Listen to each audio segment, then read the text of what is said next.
जनजाति में पहले गोंड आ गया, दूसरा कोलाम आ गया, तीसरा कोरकू आ गया, चौथा आंध्र आ गया।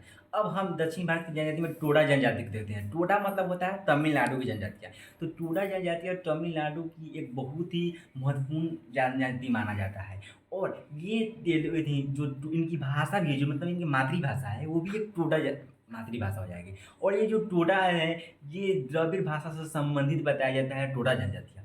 और ये टोडा जनजातियाँ मेन रूप से याद करने वाली बात ये है कि टोडा जनजातियाँ पहाड़ी इलाकों में रहती है और पहाड़ के ढलान पर ही खेती करती है। मतलब ये खेती करना इनको पसंद आता है और ये बहुत ही घने जंगल में रहना पसंद करती है। घने जंगल में रहती है, पहाड़ पर रहती है।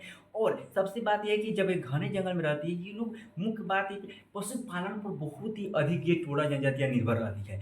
और कहा जाता है कि जो टोडा लोगों की अगर हम उनको हैसियत के बारे में मालूम करें, तो ये हैसियत मालूम चलता है कि जिस मतलब व्यक्ति के पास अधिक संख्या में पशु हो, वो उसको बताया जाता है कि ये ऊँचे लोग हैं। जिसके पास कम पशु हो, वो निम्न होते हैं। मतलब इनकी समाज का आकलन किससे किया जाता है? पशु पर किया जाता है। कि मतलब पशु से ही इनके समाज का, जैसे कि हम लोग गाँव में भी देखते हैं कि जिसके पास ज़्यादा गाय-भैंस होता है, तो हम लोग कहते हैं कि थोड़ा संपन्न व्यक्ति है। हुँ। जिसके पास नहीं होता है ना, नहीं होता है, वो संपन्न व्यक्ति नहीं होते। इसमें भी आकलन सेम उसी प्रकार से किया जाता है। और मेन रूप से अब देखो, अब दिमाग लगाने वाली बात ये है कि देखेंगे पशुपालन है और कृषि पर ये निर्भर आता है।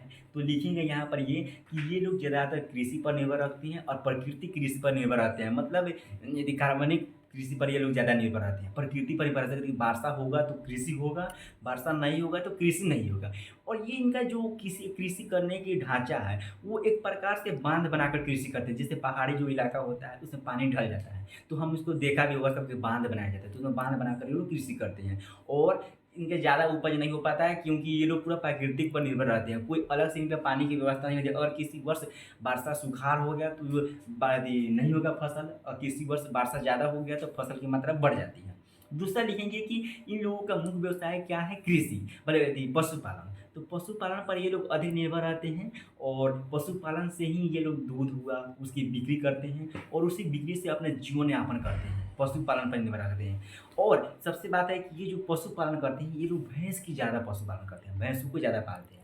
और इनकी मान्यता ये है, जो भैंसों को ये लोग पूजा भी करते हैं। और भैंसों को ये लोग इनसे उन मतलब पशुओं से इतना ही लोगों के पास जुड़ाव हो गया है कि ये लोग पशु को बेचते तक नहीं हैं, लोगों को बेचते नहीं हैं। और मृत्यु हो गया तो मृत्यु हो गया, नहीं तो उसको अगर कोई भैंस भैंस हो गया या तो उसको दूसरों को भी दे दी जाती है, लेकिन वो बेचा नहीं जा सकता है किसी किसी भी कीमत पर। उनकी भी वो लोग मतलब मुख्य रूप से उनकी पूजा करते हैं। फिर ये लोग क्या करते हैं कि समय-समय पर नृत्य, संगीत, जो त्योहार होता है, भैंस के जो पूजा होता है, उनका नृत्य, संगीत वो समय-समय पर अपना करते हैं और त्योहार भी मनाते हैं और सभी प्रकार के जीवन पर। फिर इनका जो होता है परिवार जो होता है प्रतिष्ठात्मक होता है।